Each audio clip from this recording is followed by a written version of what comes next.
Hello everyone, Hurley of Barfire Reviews here. Back at it again, and ngayon ang i-review natin is itong si Simgot EW100 DSP. So basically, this is the EW100P, I think, or EW100 series na naka-DSP. Okay? Bago tayo mag-proceed, I would like to thank Simgot, obviously, for sending this unit to me in an exchange para sa isang honest review. Of course, lagi naman ang reviews ko is honest naman siya lagi.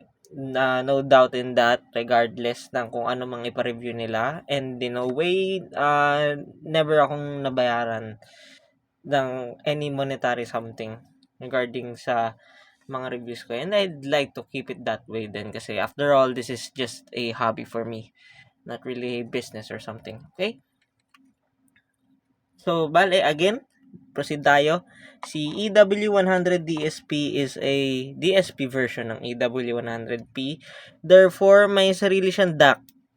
Yeah, may hard-coded or soft-coded na siyang DAC sa sarili niya. And sadly, unlike ng sa Tanch Gym, I think, yung Tanch Gym 1 DSP, hindi mo siya pwedeng magamit, hindi mo siya pwedeng magamit sa ibang earphones. Yung DSP function niya, or parang, kumbaga, to me, yung DAC niya, yung DAC ng EW100 DSP sa ibang IEMs. Sadly, but, yun, it exists. I mean, Simgot gave you options naman. Okay, 'di ba? It gave you options kung may removable or non-removable. So, ayun, your call kung anong mas preferred nyo. Okay? Now, proceed tayo sa IEMS itself.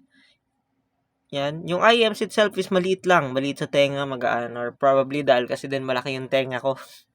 Pero yun, maliit siya sa tenga, magaan. Halos parang wala kang suot, basically.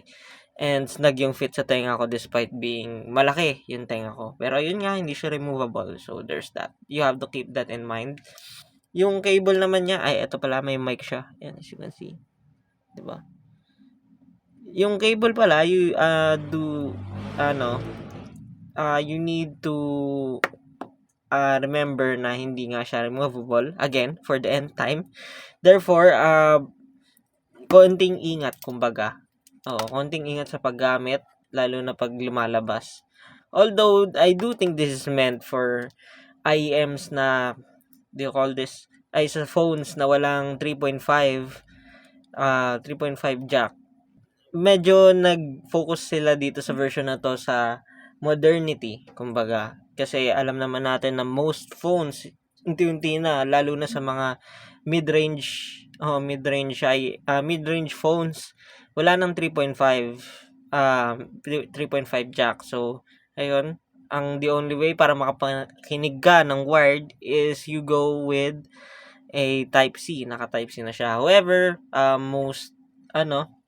most phones is medyo hindi okay yung built-in DAC nila or non-hi-fi DAC for the hobbyists. So, there's that.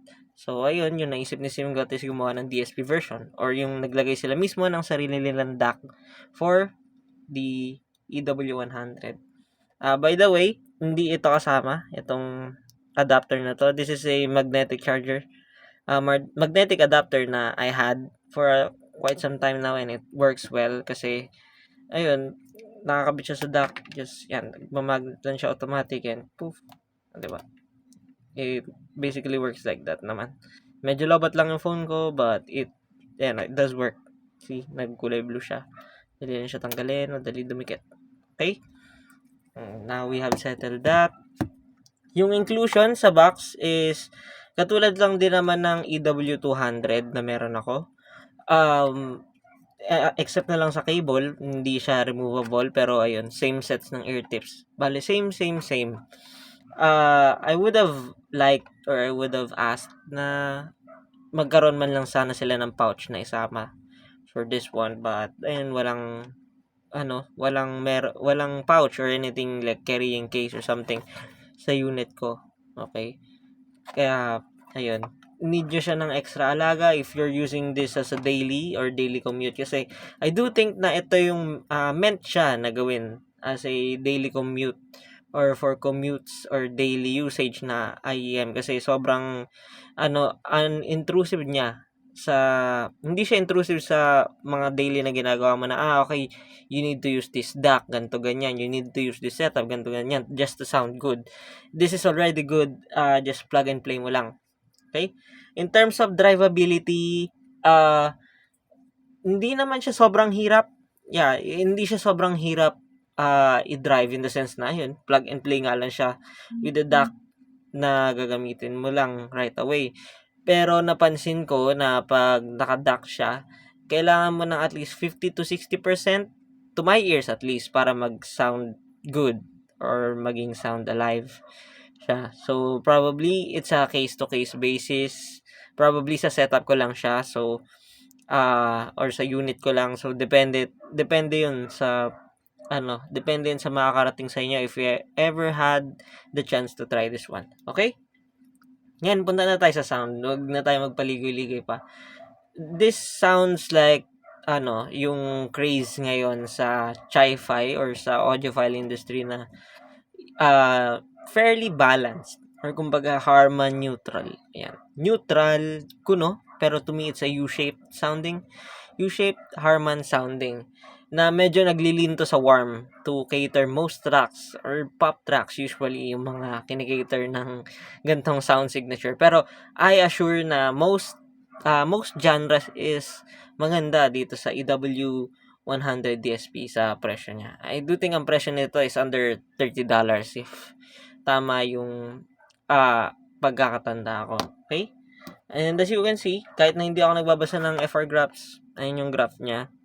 If you compare mo sa mga Harman neutral sounding IEMs, yung mga graph nila sa internet, they're nearly the same. Okay? Ayan, as you can see, inano pa talaga nila. Harman 2019 target. So, ayun. More or less yung tunog niya is a Harman target. Okay? Punta tayo sa bass. Yung bass niya is impactful, thumpy, fun, pero at the same time malinis. Yun yung redeeming factor for me ng EW100 DSP, kasi ayun nga, yun yung parang pinaka-highlight niya kumbaga in my opinion. And the SIMGOT EW100 DSP did it really well when it comes to that aspect. Well done doon. Pwede ba ito maging bass heads on a budget? I do think yes, pwede siya maging bass heads on a budget. Pero hindi siya kasing bass yan ng KBR Rose Finch, ng KBR KS2. Pero yung bass quality niya is really good.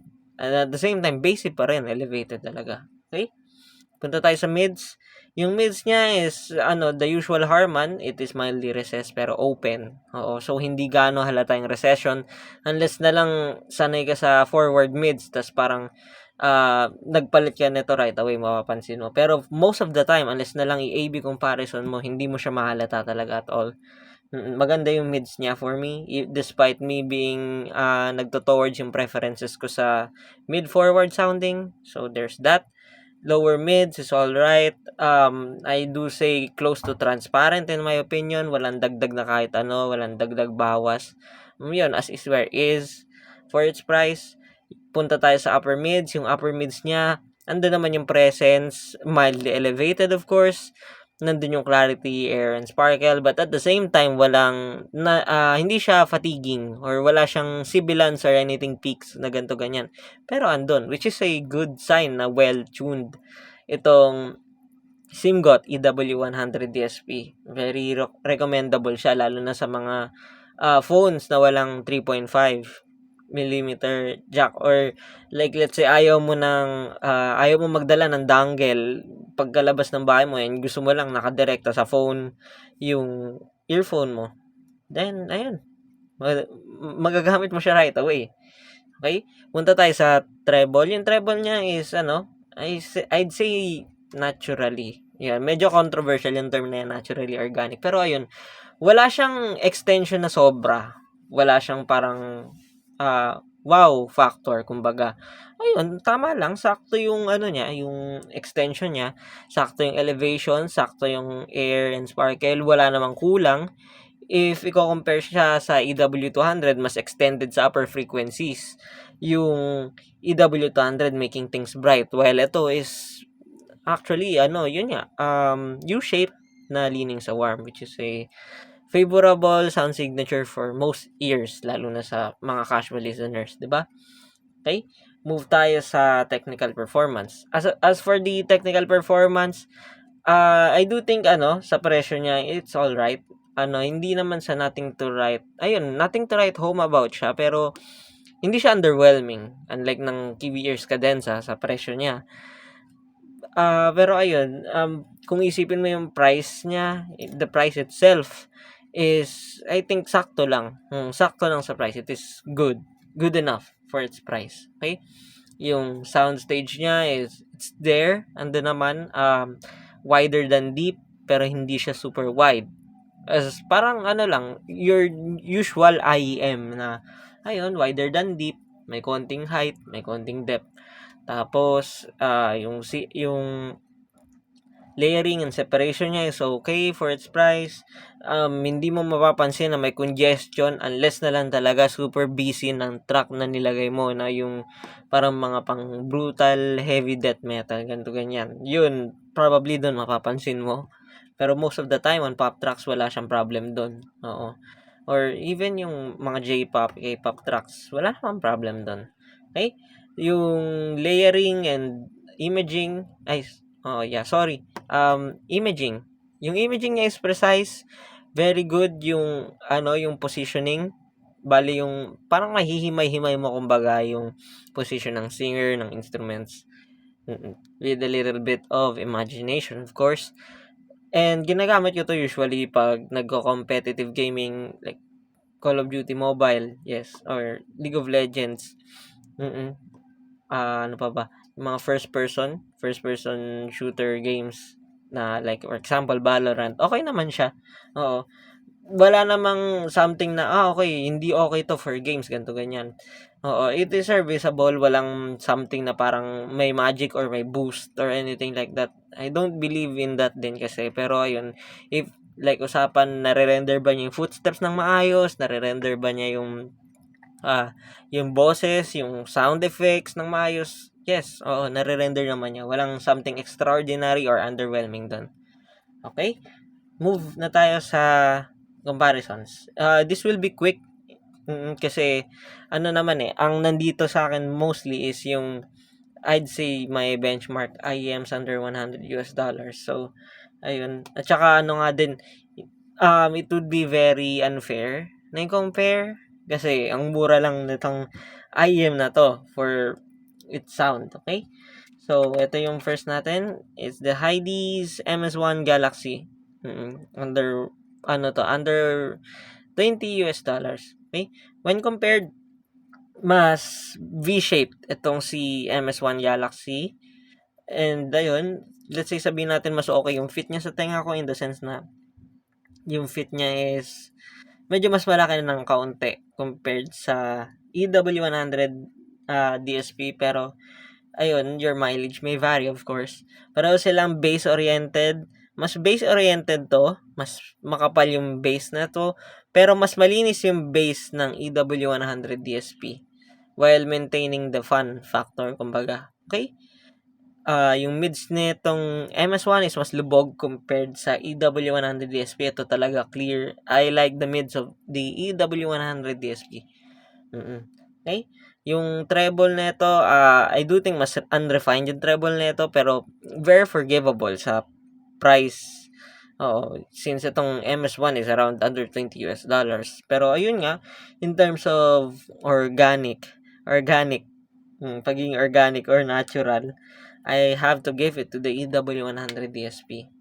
Okay, sa technical performance, mas lamang to of course dahil nga mas malinis yung tunog din nito. So, there's that. Ang kaibahan nila obviously, na-removable yung cable nito, mas mura to, and at the same time naka 3.5 jack siya na may mic. So, ayun yung main differences nila. Sound wise and both naman practical in my opinion. Pero ayun, sound wise, if meron kang extra pa na budget, I go for this one. konting alaga na lang talaga. Okay? Okay, move tayo sa Tanch Gym.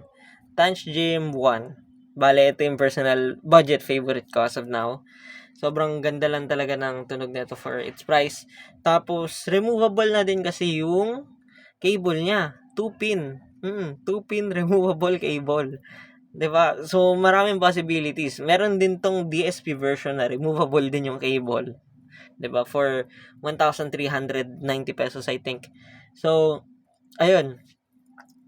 Both of them are really good. Pero, itong EW100 DSP is mas lubog yung mids niya when compared dito sa Tanch Gym 1. Kasi itong Tanch Gym 1 to me, is a neutral sounding with a bass boost. Yun talaga yung ano nun. Parehong malinis overall. Pero yung mids talaga na itong Tanch Gym 1 is something na gusto ko kasi hindi ko siya na-feel na lubog at all. Never siya lumubog even on the busiest tracks. Tapos, sa technical performance, they are more or less the same actually. Mas malinis lang ng kaunti. I guess itong si EW100 DSP. Pero ayun, very negligible unless na lang marinig mo sila AB comparison. So, to me, personal preference, your mileage may vary of course. I'd pick the Tanch Gym 1 in terms of functionality, practicality, while maintaining din yung sound na kaya niyang ibigay. Okay? But, ayun, both of them are really good choices. Mamimili ka na lang talaga kung ano yung personal preference mo. Okay? Move tayo sa dito, sa CCA Pianist. Itong CCA Pianist is, in a nutshell, katunog lang din siya ng CCA Duo, but mas makapal yung tunog niya and mas tamed down yung upper frequencies niya. Mas pleasing for treble heads talaga yung tunog niya. Ayun, pero unlike ng CCA Duo na mas may mga peaks and may times nagsasound siya ng manipis, ito is na-resolve niya na yon and while keeping the same detail. So, in terms of details, overall, even the fit for most people, I guess, mas okay itong CCA Pianist. Pero in terms ng sound quality, yung tonal talaga, yung tonality niya, yung tonal performance niya, I'd pick the EW100 DSP. Kasi balanse lang yung quality ng tonal and technical performance niya.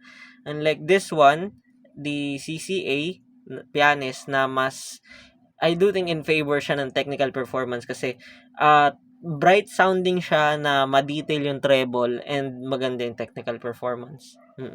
Mas nahihimay-himay mo yung tunog, kumbaga dito. Pwede tong pang critical listening if you may for a budget or in a budget, unlike neto. Now, ayun, sakto lang, balanse lahat. Balanse lahat, everyday carry. Okay? Ngayon, move tayo ngayon dito sa, sige, ito muna. The Lecture DZ4. Bali, yung DZ4 is a more calmer, neutral, literal neutral sounding compared dito sa EW100 DSP. However, I'd like to give the EW100 DSP yung credit niya na mas open yung tunog nito. And mas maayos yung layering niya in my opinion ng kaunti compared dito sa DC4. But in terms of yung pagiging neutral talaga, this one is a really good IEM. Okay? And lastly, yung kapatid niya, the EW200. Definitely, the EW200 is a really good overall, pero mas brighter siya. Yun na lang yung isipin niyo. Okay? In terms of tonal and technical performance, mas better tong EW200 DSP, but brighter. Okay? And removable yung cable, of course. So, anong verdict natin? The EW100 DSP is, one of those IEMs, again. No, medyo nauso yung IEMs na yun ngayon eh. Yung everyday carry. Oo, yung parang meant siya na gamitin araw-araw, daily for commutes, for daily music listening pag nagko-commute ka sa jeep, gumagawa ng assignments, gumagawa ng works, office works, ganito ganyan. Yun yung parang do you call this? Yun yung parang pinaka purpose niya. Oo. na anong tawag yun, just plug and play it in your mobile phone na naka USB Type-C and call it a day. Parang yun na lang yung parang pinaka-purpose niya. On a hobby standpoint, this will appeal yung mga baguhan pa lang sa hobby. But pwede rin 'to maging backup ng yung mga hobbies na medyo matagal na. But ayun nga, I'm pretty sure na yung mga veterans talaga will not be happy with this one. I do think. Pero it is very subjective. Ako, matagal naman na din ako sa hobby, pero ayun, I find this really enjoying. Oo, na-enjoy ko 'to throughout ng tests na ginagawa ko. This is a really good one kasi plug and play ko lang siya sa computer ko without any DAC. Oo, kasi siya na mismo may DAC itself, and yun, give it a couple of hours and immerse ka sa music. So, very recommendable ko siya for everyone. Konting ingat lang sa cable if gagamitin mo like daily sa labas or commutes or walks. Okay? And that ends my video. See you on the next one.